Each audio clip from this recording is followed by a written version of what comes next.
السلام علیکم دوستوں یہ تصویر دیکھیے، آپ کو بہت پسند آئیں گے یہ شاعر، ٹھیک ہے نا۔ کافی ہیلدی رہے تھے یہ جب یہ زندہ ہوں گے، ہے نا۔ تو جب یہ دنیا میں آئے تھے تو لگ بھگ 200 سال تو ہو ہی گئے آئے ہوئے۔ میں بھی ویسے کیلکولیٹر میں دیکھ کے بتاؤں گا کتنے سال ہو گئے۔ تو یہ تصویر ہے ہمارے مشہور شاعر جوش ملیح آبادی، یو پی اتر پردیش میں ایک جگہ ہے جوش، جو وہیں کے تھے، ملیح آباد، اسی لیے ان کے نام میں ملیح آبادی لگتا ہے، ٹھیک ہے۔ 126 سال پہلے یہ پیدا ہوئے تھے، یعنی 1898 میں، اور 1982 عیسوی میں یہ انتقال کر گئے، ٹھیک ہے نا۔ تقسیم ہند یعنی پارٹیشن آف انڈیا سے پہلے کی اردو نظم نگاری میں اقبال کے بعد جوش ملیح آبادی کی آواز سب سے زیادہ جاندار، پرجوش، اثر انگیز اور مقبول خاص و عام تھی۔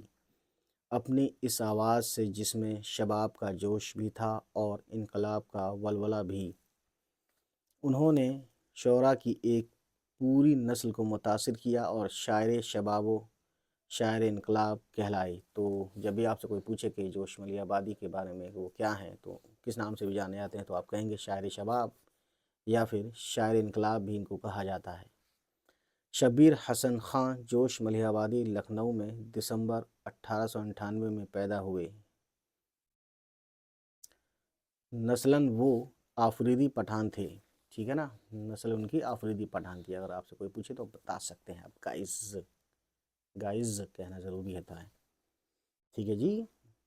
ان کے گھرانے میں علم و ادب کی پرورش بزرگوں سے چلی آ رہی تھی۔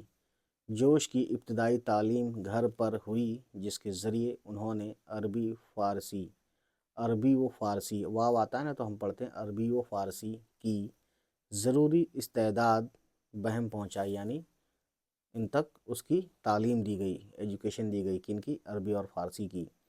پھر انہوں نے لکھنؤ، سیتاپور، آگرہ اور علی گڑھ کے اسکولوں میں سینئر کیمبرج تک تعلیم حاصل کی، ٹھیک ہے نا۔ تو یہ اپنے آپ میں بڑی بات ہے۔ اس کے بعد دیکھیے 1916 میں والد کے انتقال کی وجہ سے تعلیم نامکمل رہ گئی۔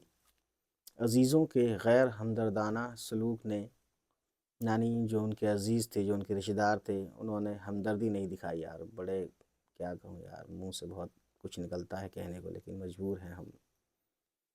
غیر ہمدردانہ سلوک نے انہیں گھر چھوڑنے پر مجبور کر دیا۔ دنیا بڑی ظالم ہے دوستوں۔ 1921 میں انہوں نے کلکتہ کا سفر کیا۔ یہاں ان کی ملاقات ٹیگور سے ہوئی، وہی رابندر ناتھ ٹیگور۔ وہ ٹیگور کی شخصیت اور شاعری سے بہت متاثر ہوئے۔ ٹیگور کے اثر سے ان میں شاعرانہ نثر لکھنے کا شوق پیدا ہوا۔ نیز ان کی ابتدائی شاعری میں بھی اس اثر کے واضح نقوش، ٹھیک ہے، یعنی اس کا کاپی یا اس کا اثر کہہ سکتے ہیں ان کی پوئٹری میں، کن کی؟ ٹیگور کی پوئٹری کا اثر ان پہ، یعنی جوش ملیح آبادی کی پوئٹری میں کہیں نہ کہیں تھا، یہی بتانا چاہتے ہیں۔ اگلے پیج پہ دیکھتے ہیں دوستوں، نظر آتے ہیں۔ 1924 میں وہ حیدرآباد گئے۔ یہاں وہ عثمانیہ یونیورسٹی کے دارالترجمہ میں ناظر ادب کی حیثیت سے ملازم ہو گئے۔ 1934 میں حیدرآباد چھوڑ کر دہلی آ گئے، ٹھیک ہے۔ یہاں انہوں نے اپنے کئی شاعری مجموعے شائع کیے اور ایک رسالہ کلیم بھی جاری کیا۔ آزادی کے بعد وہ حکومت ہند کے رسالہ آج کل کے ایڈیٹر ہو گئے۔ حکومت ہند نے انہیں پدم بھوشن کا اعزاز عطا کیا۔ 1956 میں وہ پاکستان چلے گئے اور ترقی اردو بورڈ کراچی میں اردو لغت کی ترتیب کے کام سے وابستہ ہو گئے۔ اردو لغت یعنی اردو ڈکشنری۔ بعد میں یہ صورت نہ رہی اور وہ حالات سے نالاں رہے، یعنی پریشان رہے دوستوں، یہی مطلب ہے نالاں کا، ٹھیک ہے۔ ان کا انتقال 22 فروری 1982 کو ہوا، یعنی جس سال وہ پریشانی کی بات بتا رہے ہیں، ایڈیٹر بھی رہے اسی سال وہ انتقال بھی کر گئے، ٹھیک ہے۔ मतलब एडिटर किसी और साल रहे थे, सॉरी 56 में रहे, लेकिन इंतकाल 82 में हुआ। जोश बहुत जोदगो शायर थे। जोश का पहला मजमुआ कलाम रूह अदब 1921 में शाया हुआ, यानी पब्लिश हुआ, छपा। बाद में उनके कमोबेश 1 दर्जन मजमुए मंजर आम पर आए। उनमें से कुछ के नाम हस्ब झैल हैं। नक्शो निगार, तो ये है बुक, शौला शबनम, हरफो हिकायत, जुनूनो हिकमत, आयातो नगमात और सुम्बुलो सलासिल।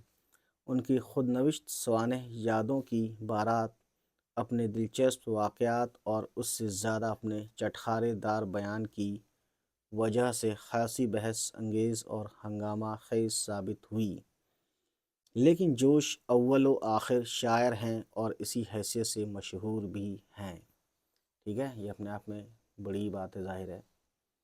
ठीक है दोस्तों, अब देखते हैं दोस्तों आगे।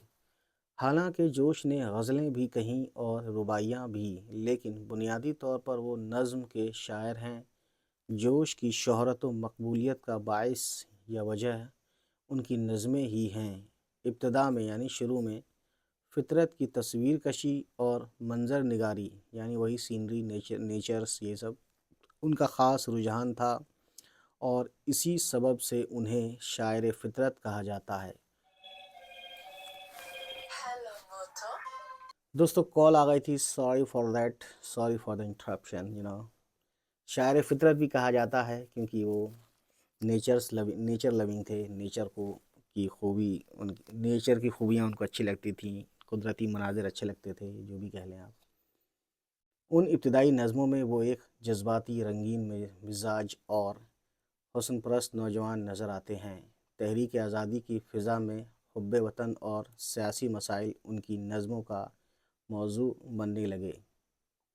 उन मौज़ूआत पर उन्होंने बड़ी पुरजोश और वलवला अंगेज़ नज़में लिखीं और शायर फितरत से शायर शबाब और शायर इनकलाब बन गए। तो शायर इनकलाब भी बन गए दोस्तों, है ना। शायर शबाब तो मैंने अभी बताया था इससे पहले। ठीक है, सो गाइस अब देखते हैं आगे आगे आगे।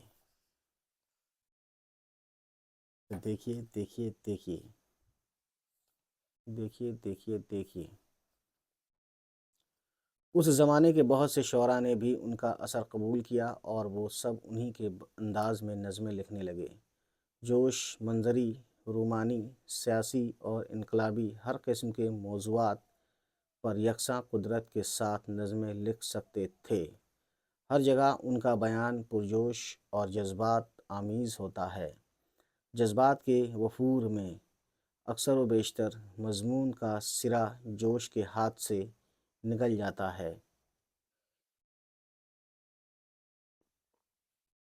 अल्फाज के इस्तेमाल पर जोश को बेपनाह कुदरत हासिल है। 19 के बाद जोश से बड़ा अल्फाज का सरमायादार और जौहरी अनीस है दोस्तों। अनीस के बाद जोश से बड़ा अल्फाज का सरमायादार और जौहरी आज तक ना हो सका।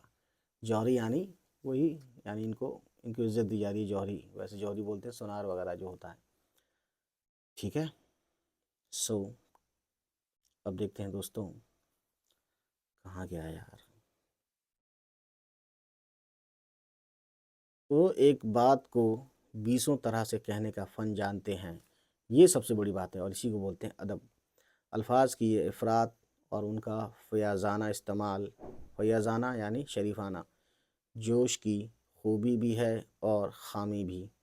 खूबी इसलिए कि इससे उनके इजहार में हुस्न व दिलकशी, क़ुव्वत व असर आता है। ख़ामी इसलिए कि इसकी बदौलत शिद्दत, एहसास, इर्तिकाज़ ख़याल और वहदत असर पारा पारा हो जाती है। इसके बावजूद ज़बान व बयान पर पुरजोश की गैर मामूली कुदरत से इनकार नहीं किया जा सकता। फ़िक्री एतबार से जोश की शायरी कमज़ोर है, लेकिन वो अपनी तशबीहात यानी इशारे वगैरह से एक तिलिस्मी फ़िज़ा बना देते हैं जो उनकी नज़मों की रंगीनी और दिलकशी का बाइस होती है। ज़ेल की नज़म तहरीक आज़ादी के ज़माने की एक यादगार नज़म है। तहरीक आज़ादी यानी स्वतंत्रता की लड़ाई के दौरान, यानी स्वतंत्रता के दौरान, है ना, तहरीक मतलब मूवमेंट, ठीक है ना, इंडिपेंडेंस मूवमेंट वाला जो टाइम था, तो वो नज़्म हम नेक्स्ट वीडियो में ही पढ़ पाएंगे गाइस, ठीक है ना। ईस्ट इंडिया कंपनी के फरिंदों के नाम, मुझे लग रहा है उनको काफ़ी बुरा भला कहा है अंग्रेज़ों को। बहरहाल दोस्तों, आज की कहानी हम यहीं रखते हैं, ठीक है। तो नेक्स्ट वीडियो इनकी हम नज़्म वाली लाएंगे, तो यूपी बोर्ड वालों शेयर कर दो अपनी क्लास में।